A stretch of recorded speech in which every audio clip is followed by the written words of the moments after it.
Hi everyone, my name is Alviana, and today I'll be discussing solutions to racial disparities in the U.S.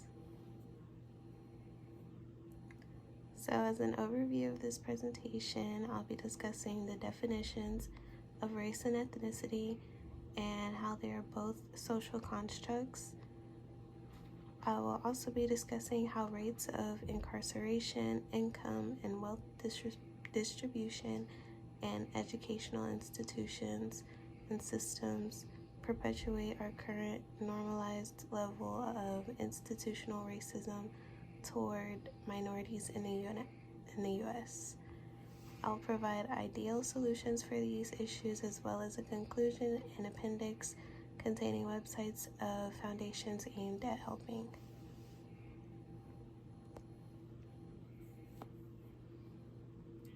So, race and ethnicity as a social construct. For race, according to our textbook, there are no genetic markers that set us apart from each other racially. So, race is socially constructed categories setting us apart by our ancestry or physical appearance, which is also called our phenotype.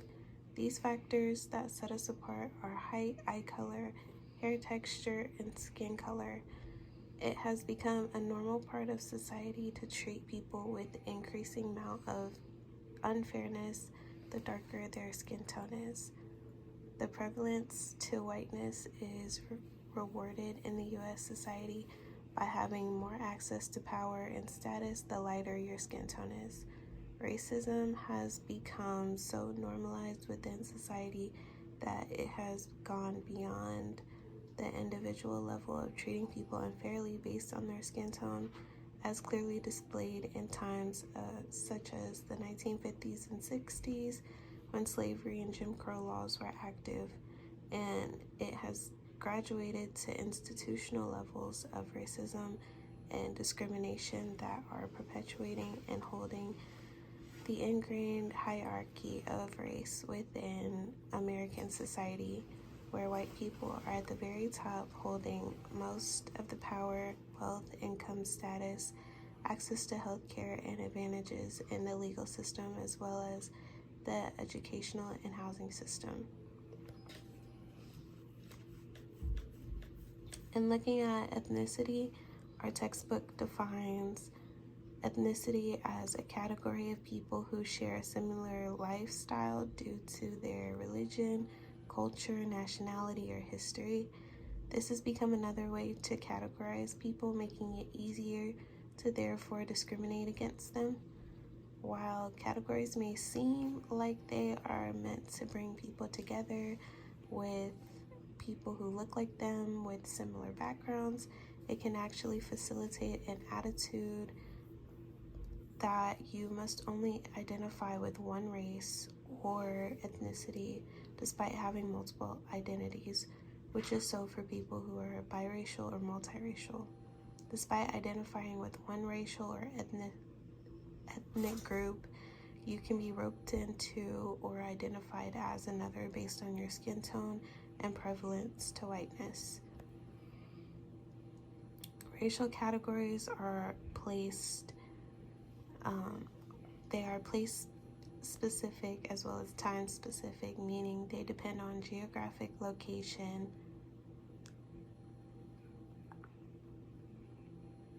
or historical time periods.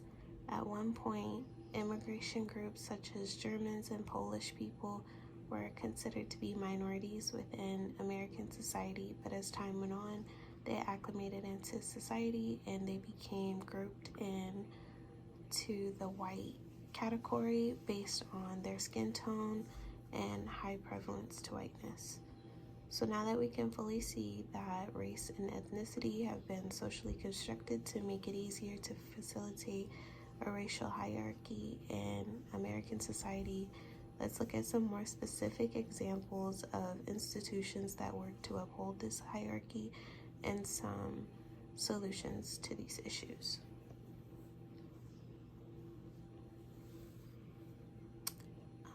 So specifically, we're going to look at incarceration, where racial disparities are facilitated by the legal and justice system by instilling a fear of crime and criminalizing people with darker skin. The media highlights more stories of homicides and drug-related crimes committed by minorities, which establishes an attitude and assumption that minorities, specifically Hispanics, Native Americans,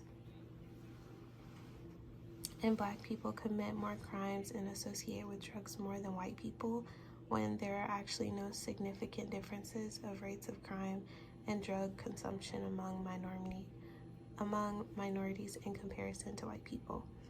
People feel that they are less safe and fear crime more in a community with a higher proportion of Hispanics and Blacks in comparison to a community with a high proportion of white people.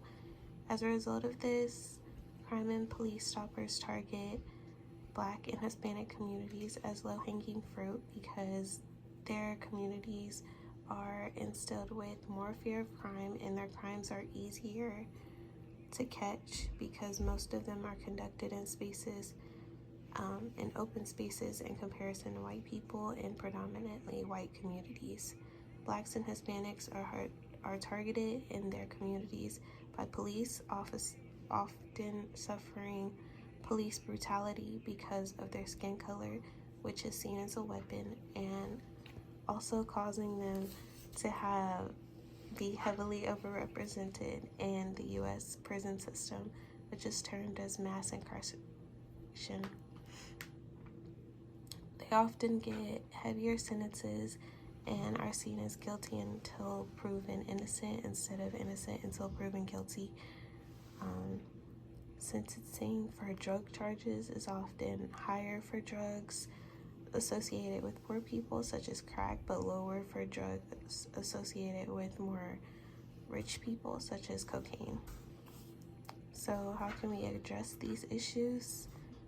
Some solutions to mass incarceration of minorities and racial inequality in the U.S. justice system are incentivizing decarceration and reforming housing and employment laws that perpetuate poverty and community segregation.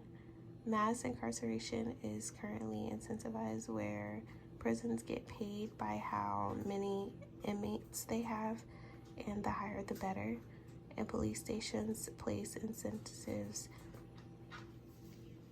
for higher numbers of arrests, perpetuating more traffic stops because their department can also keep anything they detain. If policies instead reverse this, lower level crimes committed by minorities would receive less harsh sentences or even options for programs to rehabilitate and reintegrate into society. This will allow people who have began to go down the wrong path to choose or to correct their mistakes without most of their rights being taken from them, such as voting and employment opportunities. So now we're going to look at disparities in income and wealth. And our textbook refers to income as employment, hourly wages, or salary, which can also come from retirement or aid provided by the government, whereas wealth is acquired through assets one owns, such as savings, personal or business property, and housing and stocks.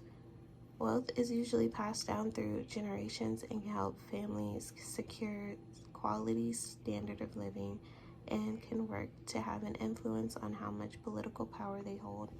Due to increased access to education, employment opportunities, and political power, white families earn higher income than Black and Hispanic families, also making it easier to generate wealth for their families to be passed on to future generations. Asian American families, however, earn the highest salaries in the U.S. as a result of them being perceived as non-confrontational, hard workers, and highly educated, which are all assumptions and stereotypes made about their race. Assumptions and stereotypes also have woven the idea into American society that immigrants come from poverty and will work for lower wages, which graduated into their native-born children and future generations also suffering the same disparities.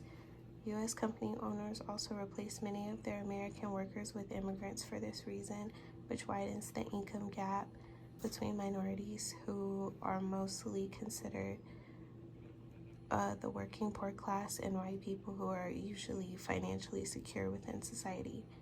Employment of American workers or unemployment of American workers drives down the wages of the bottom tier of employment ladder, affecting immigrants, minorities, or poor whites who are in this tier. As a result, the labor force becomes segregated racially, where immigrants compete against immigrants for employment, while other minorities compete for low-paying jobs with little to no respect or prestige, and employers hold bias toward racial groups who do not fit their usual employee profile. Even when jobs do integrate minorities into their companies, wage and status decrease as integration increases. So how can we help this? Racial disparities in income and wealth can be reduced through policies that increase minimum wage and encourage building assets for families, for working families of the lower class. As we previously discussed, most minorities and immigrants make up the bottom tier of the employment ladder, working for much lower wages than white people. Specifically, increasing the wages for these people could help families be more financially secure, and this will only really be effective if, with the increase of minimum wage, the cost of living doesn't go up as it has in the past. Lowering the cost of building assets can help families build wealth also, which can put future generations in a better financial position. This means providing access to savings credits and higher savings rates, which can help employees of lower and middle class families finance houses and other assets. So our last topic is disparities in education, where racial domination of white people is upheld through reconstruction or distortion of American history to focus on accomplishments made by white people and diminishing accomplishments made by minorities. And this is termed as Eurocentric curriculum, where those of European descent are celebrated in historical textbooks and educational curriculum, further marginalizing minorities by also diminishing the extent of injustices and violence towards them and immigrants. Even literary works marginalize people of color by only recognizing the perspective of white authors to be valid and respectable. White authors and media directors have also misconstrued images of minorities, such as depicting Black people as confrontational and uneducated, to emphasize white people as intelligent and civilized. Due to racial housing disparities, white families are more likely to live in communities that are predominantly white and well-funded, with access to resources such as banks, grocery stores, and daycares, meaning they also have more access to employment where their wealth and income can go back into their community. Minorities and immigrants are more likely to live in communities that are vulnerable to toxic environmental pollution, limited access to employment and resources, and poorly funded educational systems and opportunities, where they must resort to looking outside of their community for those opportunities. As a result, many minority student talents and skills aren't advocated for because of such limited access to resources and educators' racial attitudes and biases towards minority students, creating the assumption that minority students aren't as smart as the white students, or their behavior issues overshadow their academic achievements. Whiteness has become so normalized in education that many minority students feel underrepresented, uncomfortable, and unwelcome on college campuses because they are mostly or predominantly white, where immigrant and minority students may face harassment and hostility as a form of racism and prejudice. We can address this by providing behavioral support to teachers to regulate implicit biases toward minority students in an effort to help them recognize academic progress and accomplishments more than behavioral discrepancies.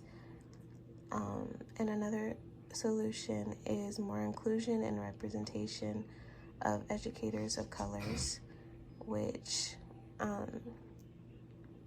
can work to limit the number of implicit biases facilitated towards students of color by causing educators to not marginalize their accomplishments as history has.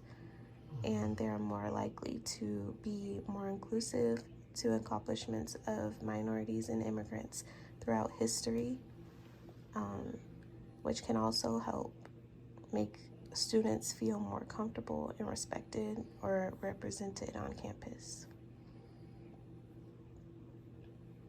So in conclusion, this discussion has facilitated that racial inequality must be addressed holistically as well as individually through each institution.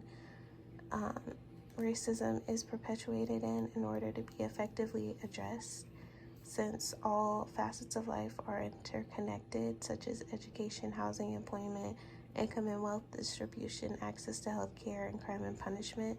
Addressing the inequalities of all of these require addressing racial inequality and disparity throughout society as a whole.